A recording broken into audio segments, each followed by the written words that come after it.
Ǹjẹ́ atọgbọ́n mo tún ti dé olúkẹtẹkẹtẹ yín dé amú lẹ́nu bí ẹyá. Ọkọ̀ òtútù ti dé ọkọ̀ túlù bí mo bá tọmọdé lẹ́nu yóò kígbe omi bí mo bá tàgbà lẹ́nu yóò yọkun fòrò. Ọbẹ̀ lọmú àgbà èmi tí ọ̀já ta èmi yẹpẹrẹ ní. Ẹkú ọjọ́ méjì ẹkú ọjọ́ mẹ́ta ṣe dáadáa ni mo bá gbogbo wa ọ̀dẹ̀ ọ̀dùn bí. Orí lórílẹ̀-èdè yìí, are we civilized yet? Àwọn àgbáríjọpọ̀ sẹ́nítọ̀ wọ́n láǹfààní láti máa wo gbogbo ohun tí ń ṣẹlẹ̀ láwùjọ àwọn tí wọ́n ń pè ní ẹ̀yà Fúlàní dẹrandẹran. Látàrí wípé gbogbo ohun tí wọ́n ń ṣe ò táyé lọ́rùn. Àwọn kan yìí ni wọ́n wọnú oko ni wọ́n láǹfààní ni wọ́n kóra wọn jọ wọ́n pera wọn ní mèyàtì àlà. Bẹ́ẹ̀ gbogbo tìbútòrò ilẹ̀ yìí ni wọ́n láǹfààní ni wọ́n láwọn nílẹ̀ dé. Àwọn àgbáríjọ senators wá pera wọn jọ wípé ẹjẹ́ àfòpin de gbogbo tí wọ́n ń pè ní ká máa dẹran kiri. Àmọ́ gbogbo àwọn senator tí wọ́n wá látara àpò òkè ọ̀yà ni rárá o kò sí ohun tí ń jẹ́ bẹ́ẹ̀. Ṣé à ń tẹ̀síwájú ni àbá wà lẹ́yìn? Níbo la wá ń lọ gan-an? Tó fi wá wọn sẹ́nítọ̀ àpò òkè ọya náà máa sọ wípé wọn ò lè láǹfààní kí wọ́n ní kí wọ́n má dẹran kiri nítorí èèyàn lẹ́ran náà. Àwọn ń bira wa ṣé bá a ṣe ń lò yìí táwọn èèyàn ń kú lọ́wọ́ ọ̀wọ́ tí wọ́n ń pa àwọn èèyàn bí ẹni pẹ́díẹ̀ yìí náà láà máa lò ó. Nígbà tó di pé àwọn senators láti pass motion tó ti pass second reading wípé ẹjá fòfin de gbogbo ohun tí wọ́n ń pè ní ká máa dẹran kiri lágbègbè níletò káàkiri tìbútòrò ilẹ̀ yìí. Àwọn sẹ́nítọ̀ àpò òkè ọya ní rárá kò sí ohun tó jọ bẹ́ẹ̀. Àmọye èèyàn táwọn Fúlàní dẹrandẹran ti ré lọ́rùn àṣàǹtẹ tí wọ́n ti rán lọ́rùn òjijì.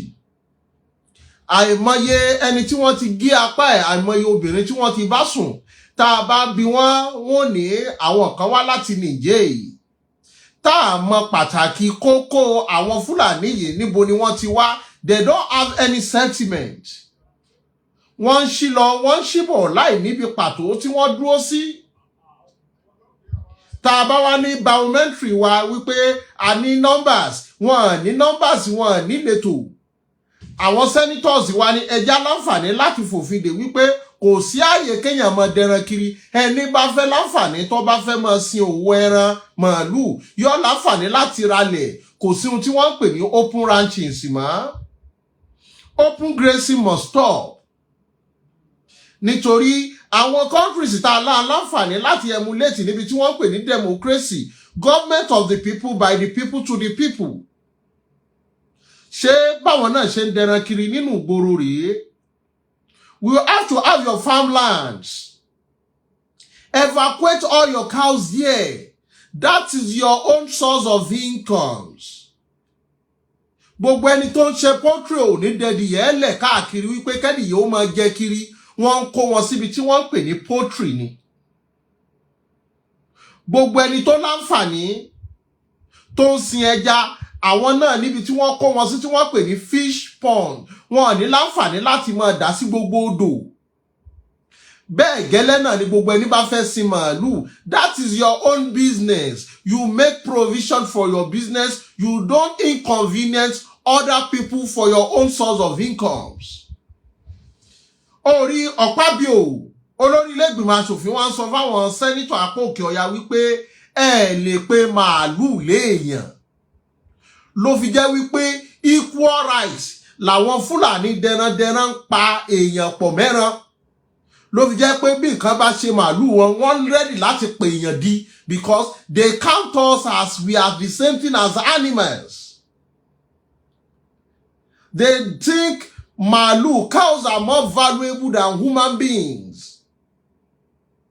Káwọn senator money, you can't ban open grazing. They have the access because they are human beings to move all around because Nigeria as a whole is a one country. Are we talking about cow in that instance, in that bills? Ohun táwọn kan wá fi kóra wọn jọ tí wọ́n fi ní ẹjẹ́ ajẹ́ kí Fúlàní ó forí ilẹ̀ wálẹ̀. ẹjá jẹ́ kí Fúlàní ó máa lọ. Àwọn kan tí wọ́n pariwo bọ̀ láti àìmọye ọdún, tá a bá dé àwọn apá kan lókè Ògùn, àwọn kan ò lè dáko, òun ló jẹ́ kí ata kó wọ́n. Láyé ìgbà kan a ní rodo Yorùbá, a ní tòmátò Yorùbá ò tó nǹkan mọ́ lọ́jà, rodo wa go ò sí mọ́ nítorí ọ̀pọ̀lọpọ̀ ò lè wọ kó lọ dáko. Tá a bá tẹ̀tí ní ohun tá à ń produce, tá à ń tà síta, we will continue suffer in the hands of the ethnicity tribe of the Fulanis. We will continue. That is why the senator passed a bill to stop open grazing. Àìmọye èèyàn ló ti ní stroke látàrí wípé wọ́n dáwó fún pé kó dáko, ó dóko tán lórí tí màálù jẹ kó lọ. Àwọn senators náà ti wá mọ̀ wípé bí wọ́n bá mú Fúlàní láàárọ̀ kó tó dọ̀sán wá fi ilẹ̀. Àwọn tá a wá wí yìí bí wọ́n bá bàálù kan jẹ́, they are not where to be found. Must this continue? Àìmọye ìgbà míì láwọn apá abìkan gbà kan tó yẹ pé tí wọ́n bá fẹ́ jalè, màálù ni wọ́n dà sí express road táwọn èèyàn lásẹ̀tì lọ tí wọ́n dẹ̀ gbébọn jáde tí wọ́n pààyàn. None of us in this country have access to weapon. Àmọ́ Fúlàní dẹrandẹran máa ń gbé AK-47 dání. And I want to protect myself and my animal. But we, the ordinary people, the Yorubas, the Southerners, we can never protect ourselves with even sword or knife. You call it armed person or armed personnel. Prince Ademola, you are welcome. But Fulanis can arm themselves with AK-47. Tá a bá wá wò Fúlàní, èèyàn tó ti kú London Fúlàní láti bí a fẹ́ dẹran, ó ti ju èèyàn tó kú nígbà ogun Biafra lọ. Are we into war? How can you come into someone's territory, damage their crops, damage their own source of incomes, to feed your own business? Ẹni tó ń dáko business ti ẹ ni, ẹni tó ń dẹran business ti ẹ ni, business ti ẹ wà á make provision ni. Àgbẹ̀ tó fẹ́ dáko kò ní lọ wájú ta oníta láti fi dáko. A lọ wábì kan tí ó fi dáko ni. Bẹ́ẹ̀ gẹ́lẹ́ ẹni tó fẹ́ dẹran yóò wábi tí ó ti dẹran ni. O ò ní fẹ́ràn máa ba ọrọ̀ ajé yẹn kan jẹ́. If you want to go into farming, acquire your land. Làwọn senator wa ní open grazing must be banned. The northern senator says no, it can't be banned. It means the northerners know what they are doing. They are doing things with impunity to our children. Orí gbogbo àwọn senator apá òkè ọya wọn mọ tí wọ́n ń ṣe. Wọ́n mọ tí wọ́n ṣe, wọ́n mọ̀ pé without coming to the southwest àbí south, they can never feed their cows to their expectation because they know once we have our own crops, that is where their own animal feed. Uncle Larry Ojo, you are welcome. How can you use your whole source of incomes to inconvenience the others? Àwọn northern senators wá ní láyé kò sí ohun tó jọ, èèyàn làwọn èèyàn náà sì ní màálù. So béèyàn ṣe ní free movement, bẹ́ẹ̀ náà ni màálù náà gbọ́dọ̀ ní free movement. It means whenever they are counting their census, they are counting màálù including, they are counting the cow including as a woman being for us. Adeniran Oluwafunmilola, you are welcome, ma. That is when some certain group of people stood up to shout,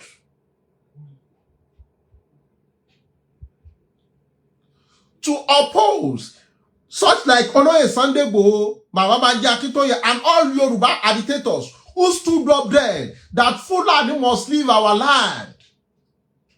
A lot of people misunderstood them. Adeshola Ayodele, you are welcome. They misunderstood them. Ori kàkàkà láǹfààní kí gbogbo wọn support emotion yẹn. We started attacking them.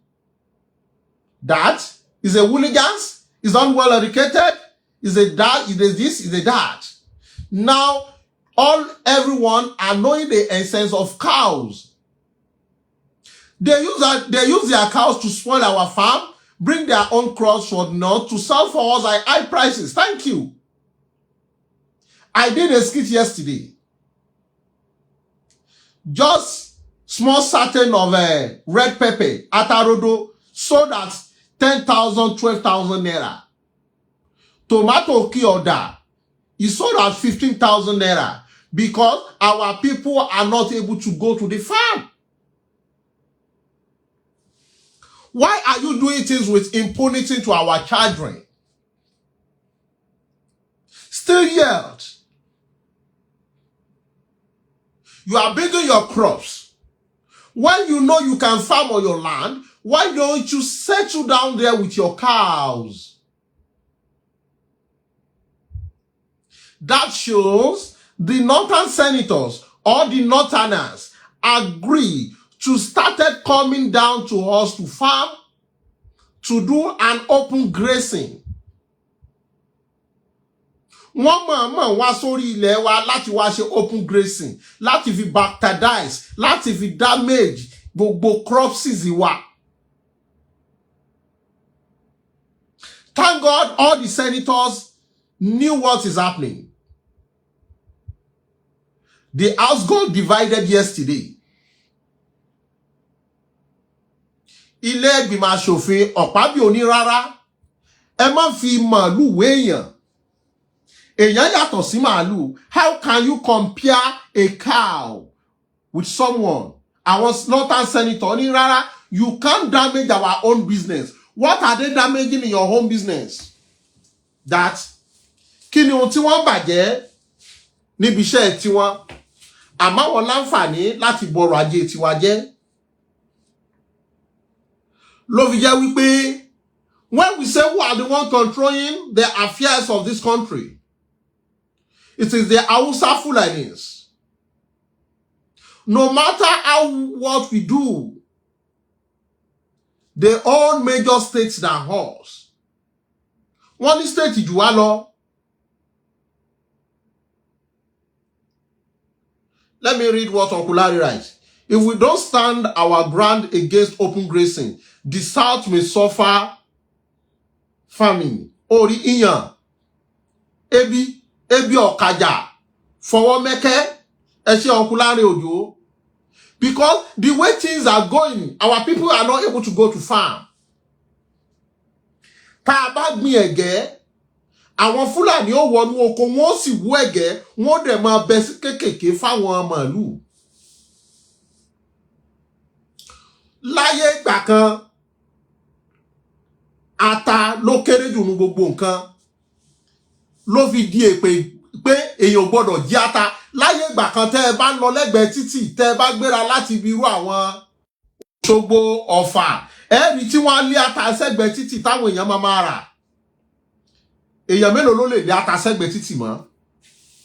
Bó lé síbẹ̀ àwọn èèyàn lè jí kó. Wọ́n è jí ata nítorí ohun tó kéré jù ni. You baptize our crops for you to be able to have a large amount of bringing farm product to the southwest. Whenever there's a little clash, you started telling us you won't bring crops down to us. Ọ̀dọ̀ wa lẹ tí wọ́n kó gold.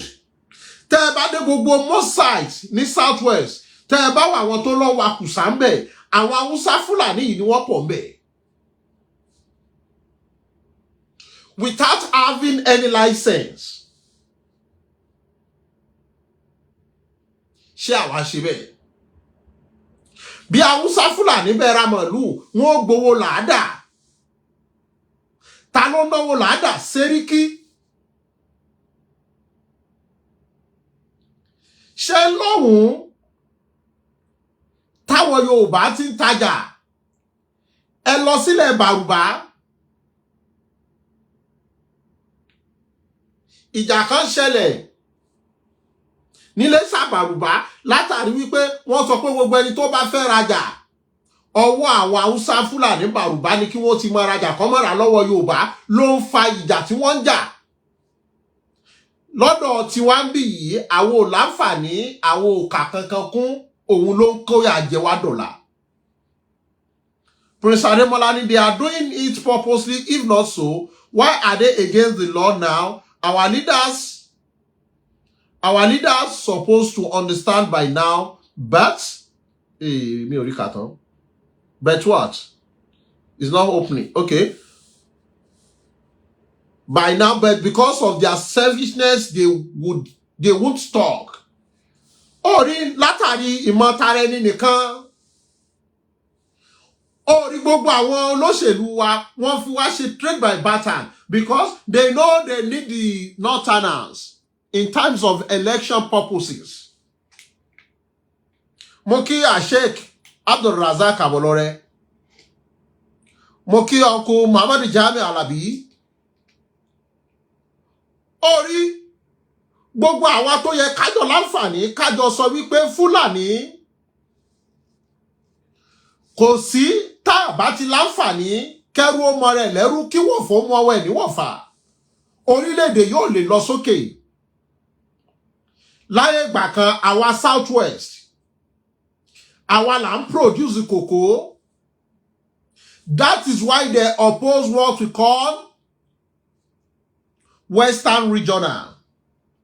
Old regional system was passed in the bill last month. They oppose it, that is, they don't want it. Kí ló dé? Gbogbo nǹkan tó bá ti lè tú Yorùbá lẹ̀, ìran Haúsá ò láwọn ò fẹ́. Why? Because they have an insight. Wọ́n lójú tó gùn lọ́jọ́ tó ti pẹ́, lọ́jọ́ táwọn Awólọ́wọ̀ àtàwọn ọba wa tí wọ́n ń jà sí ohun tí ò lẹ́tọ̀ọ́, làwọn Haúsá Fúlàní ti gbọ́n.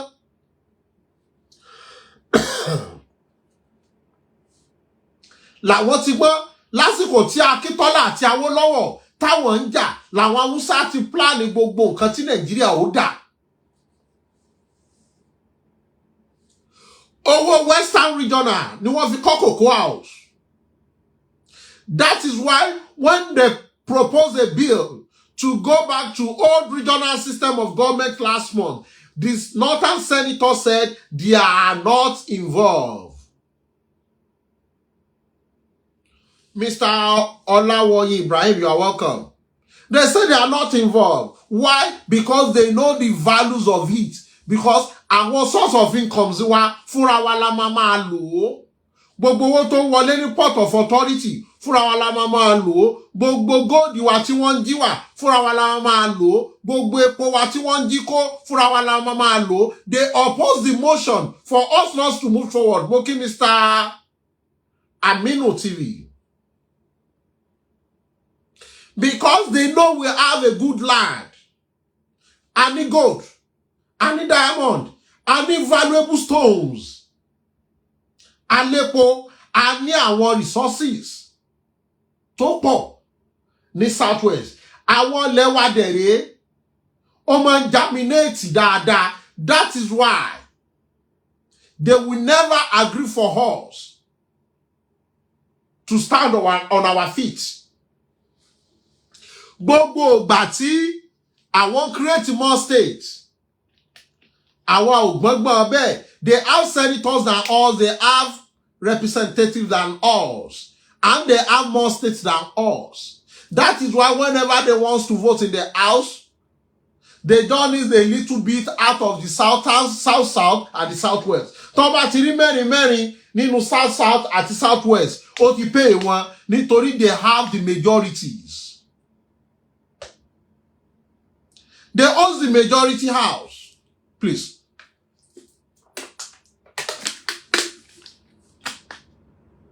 And we are there. shouting. Without the ban of open grazing, we can never explore in Southwest. We can never explore because if you are not producing, people won't demand anything from you. Yes, they have more power than us. Because all the security arms of government are being owned by them. Tẹ́ bá rí ọ̀gá sójà kan nísìn tó bá jẹ́ Yorùbá, Haúsá márùn ló wà wájú ẹ̀, Haúsá márùn mi wà lẹ́yìn ẹ̀ kó tó kan Yorùbá àbí kó tó kan Ìgbò gan. Tẹ́ bá dé custom tí wọ́n bá kó custom 100 kalẹ̀, tipa lẹ́ fi rí Haúsá, tipa lẹ́ fi rí Yorùbá márùn, lẹ́ fi rí Ìgbò méjì. Tẹ́ bá lọ sí ọ̀dọ̀ àwọn immigration office, bẹ́ẹ̀ náà lórí. Because they are the one in power. That is why before Lagbaja could be in the arms of government, could be the military leader, they have to give some military leader a compulsory resignation for him to march. Because they are the one in power. But all our politicians are just using us to gain their own power. One low, unless we have more states for us to have more senatorial seats and more reps, for us to pass our motion, and our motion should be stand. Ìlànà Oòduà. Wọ́n ní regional no, restructuring no. Without all these things, we can never explore. We will keep on be adamant in one place. Gbogbo nǹkan àwọn northerners ní láyé wọn lè fún cow ní restriction because they are human beings. Now, they oppose the motion that open grazing can't be banned, that it should continue. Why? Tabawo, throughout the northerners, each local government have at least two tractors for their farmers to be able to farm very well. During the Buhari regime, they are being given a lot of money for them to go to farm. Èló ni wọ́n fà wá. Àwọn èèyàn wa tí wọ́n bá tún wá ṣiṣẹ́ ajé, tí wọ́n lọ Canada, tí wọ́n lọ US, tí wọ́n lọ Europe, tí wọ́n lọ ṣiṣẹ́, tí wọ́n wá fẹ́ settle into farming. Èyí tí ó bá láǹfààní tó tún fẹ́ dáko wá jígbé wá pàdánù tàbí kí wọ́n fẹ́ràn jẹ́kú ẹ̀. Can you really tell us how many northerners, how many northern states, the South and the Yorubas are destroyed? Ṣé a lè rí ibì kan nílẹ̀ Haúsá tí wọ́n ní àwọn Yorùbá ló bà bíbà jẹ́ o, wọ́n kó mọ́ wọ̀lú, wọ́n pa àwọn èèyàn. Àwọn Yorùbá ló jí ẹ̀mí àwọn gbé o, wọ́n pa o. Mélòó àwọn ọba wa la lè kà táwọn Fúlàní ti jí gbé tí wọ́n pa. Mélòó àwọn èèyàn wa táwọn Fúlàní tí wọ́n pera wọn ní darandaran tí wọ́n ti jí gbé tí wọ́n pa. Mélòó àwọn èèyàn ló ti dá lábọ̀ ara táwọn Fúlàní ti jí gbé tí wọ́n pa. Wọ́n ti wá rí South Wales àti South bí battlefield. Let's go and fight for our land. They claim to own all the lands, and we are yet to join hands together to fight for our rights. Thank God all the senators are now getting to know what we are facing. For them to stood by us and said, we want to ban what we call open grazing. Iṣẹ́ kálukú ọ̀tọ̀ọ̀tọ̀ ni. That is your own source of income. That is where you generate your own money. Must you affect other source of incomes? Mélòó àgbẹ̀ nílẹ̀ Yorùbá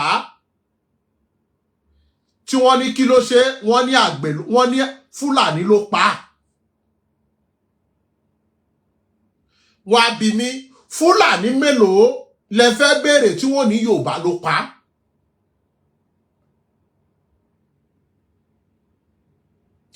Mélòó tẹ́ bá bí lágbájá pé kí ló dé ẹ dáko lọ́dún yìí ni?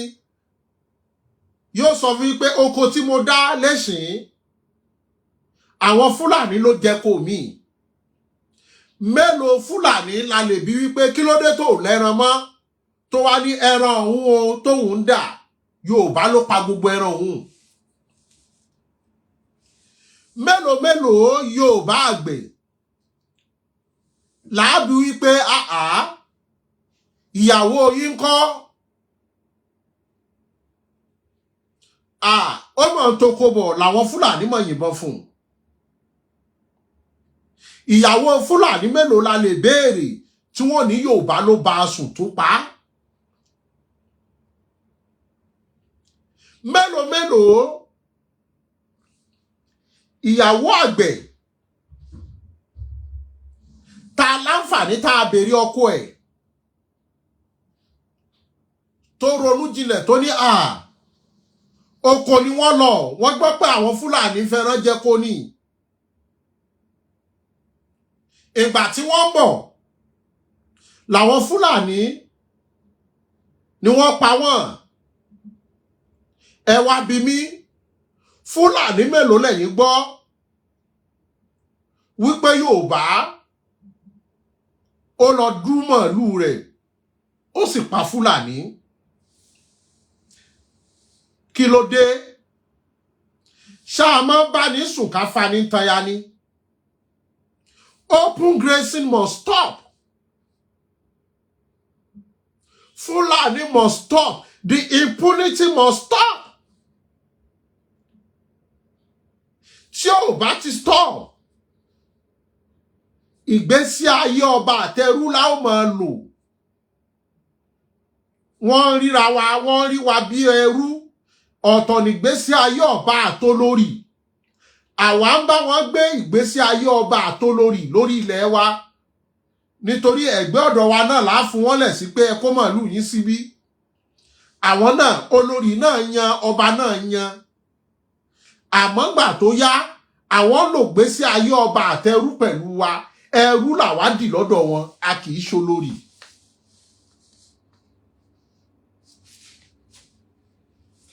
Mélòó ọmọ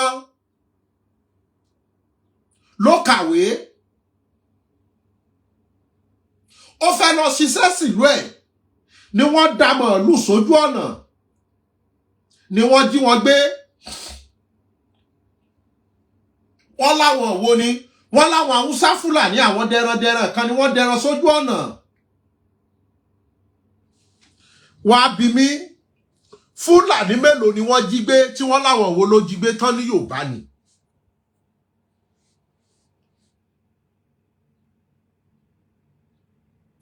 Mélòó nínú àwọn ọmọ Yorùbá tó lọ sápòkè Ọya?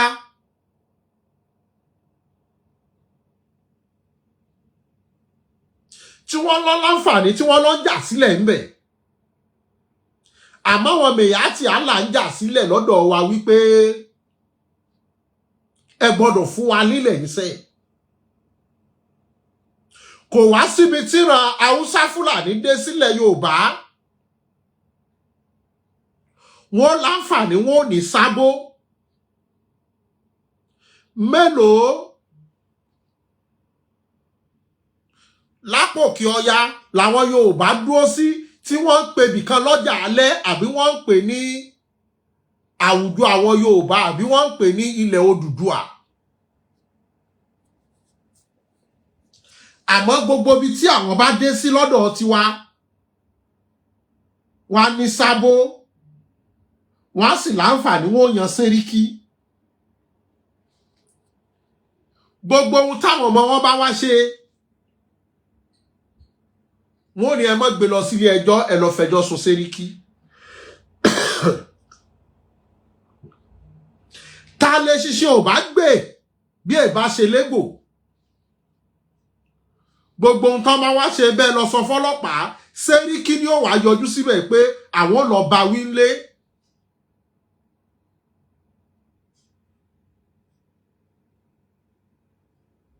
ẹ ṣe á ti fi àyè gbà wọ́n jù mélòó la fẹ́ kà àfi kí separation ó wà because the Hausa Fulani, the northern senators never abide to what can give us a rest of mind. They never abide to regional system of government. They say they don't like it.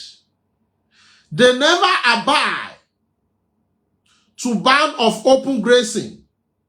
They say they don't want it because it will affect their cows. Because cows is also a woman being like horse. That is from their mouth. How can we meet up to the international standard?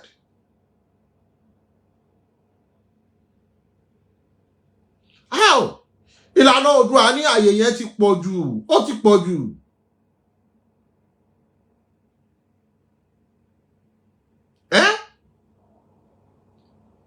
Gbogbo ohun tá ń sọ yìí tẹ́dà bá lójú gúngùn yóò mọ̀ wípé kò sí bẹ́ẹ̀ ṣe léṣe bolo tí ò ní rùgbẹ́ àfi kó ní kálukú ó ṣe tiẹ̀ lọ́tọ̀ọ̀tọ̀. Without moving separately, we can never explore. There will be locomotion every day.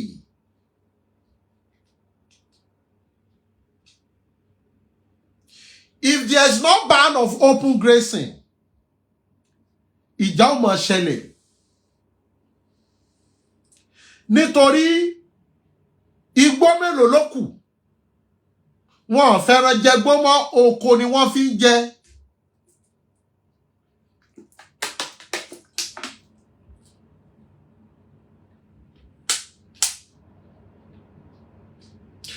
Àfi kí gbogbo wọn panupọ̀.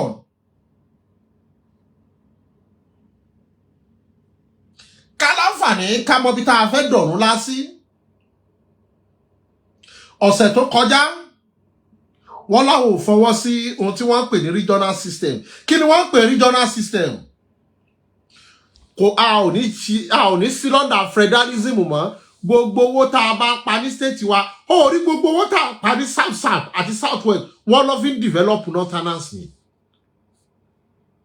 Wọ́n mọ̀ pé àwọn ò generate owó tó tó nǹkan lọ́dọ̀ àwọn owó táwọn generate làwọn fi ń finance ọ̀dọ̀ wọn. Can we just wake up from our slumbering? That is why they will never accept what we call regional system of government. The northerners, some part of the northerners, never agree for any alcoholic drinks to have companies with them. To build their companies there, they never accepted. But gbogbo owó taxi tí wọ́n gbà tí wọ́n generate lórí wọn, wọ́n dẹ̀ ń gbà wọ́n pín. Ó gbọ́, àwọn iléeṣẹ́ ọtí wọ́n gbà kí wọ́n wá dá iléeṣẹ́ lẹ̀ sí apá ilẹ̀ Haúsá. Gbogbo àwọn owó tó bá wá jẹ jáde ń bẹ̀, àwọn náà dẹ̀ ń gbà wọ́n dẹ̀ ń ná. A jẹ́ pé àwa wọ́n jẹ́ lo àwa yìí àwa lágọ̀ jù. Èèyàn ò bọ́ ṣiṣẹ́ oníṣẹ́ tó ń ṣe ò dáa oníṣẹ́ ìdọ̀tí ló ń ṣe. Ó wá rí owó ń bẹ̀ tán nínú ẹni tó wá ń gbádùn nínú owó yẹn lẹni tó ń bú ọ yí pé iṣẹ́ tó ń ṣe ò dáa.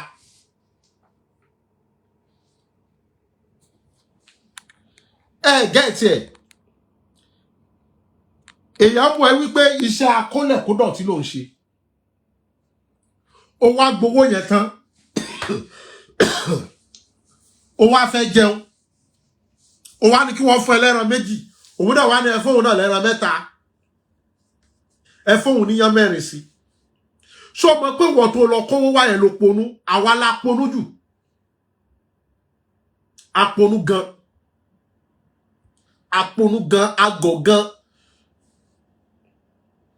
The Northerners never agree for any alcoholic drink to have their companies down in their states and never accepted them to bring it down there. Bí àwọn Kano, Kaduna, àmọ́ VAT tax táwọn yẹn bá san, federal government ń pín owó fún wọn.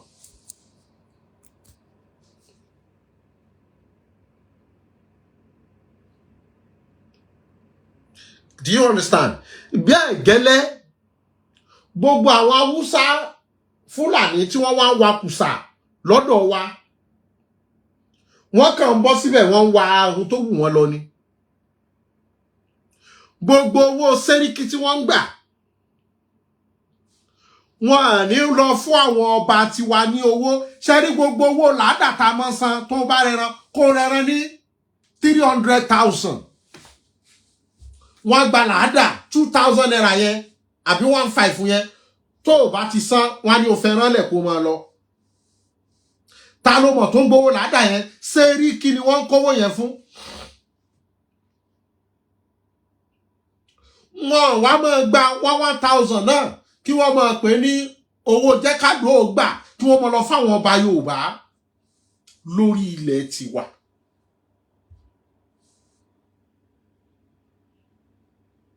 Ṣàwọn pàgọ́ àwọn kankan ń ṣẹlẹ̀ ní ilé Ṣàbàrùbá,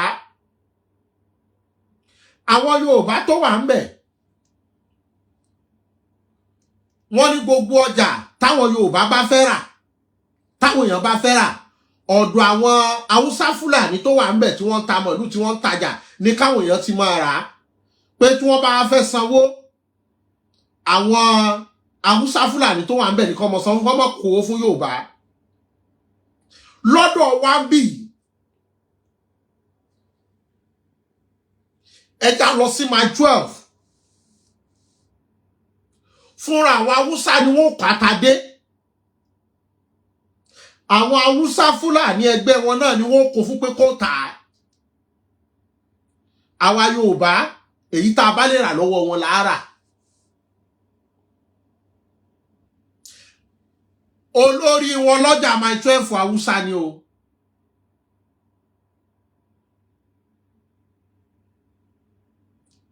Tá a bá dé abattoir tá ń pè ní abattoir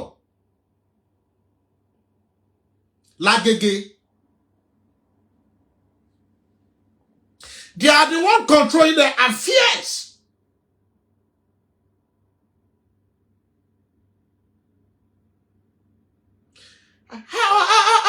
You know all these things are annoying.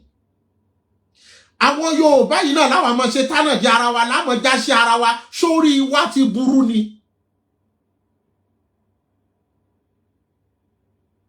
Gbogbo ilé tó wà l'Agége ni wọ́n ti fẹ́ rà tán.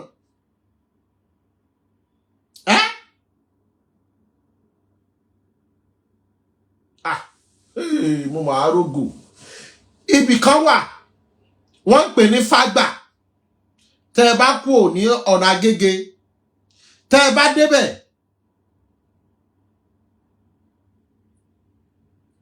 àwọn Haúsá ni wọ́n ń gbowó tíkẹ́ẹ̀tì ọlọ́kadà ń bẹ̀.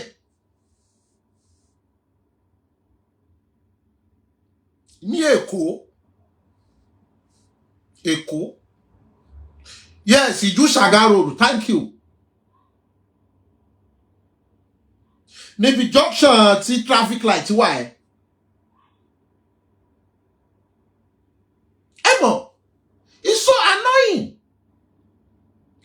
mọ́ṣáláṣí alájà. Uncle Imagege Dada, thank you. It's so annoying. Ṣé bá ṣe máa lò lọ ní? Ẹ jẹ́ kọ́mọ wó ṣe, ọdún mẹ́jọ ó pé o. Are we going to continue this way? Are we moving forward or we are moving backward? No matter what you say, those who are fighting for the freedom of the Yorubas can never be forgotten. Sunday Igboho can never be forgotten. Babangida Akintoye can be forgotten.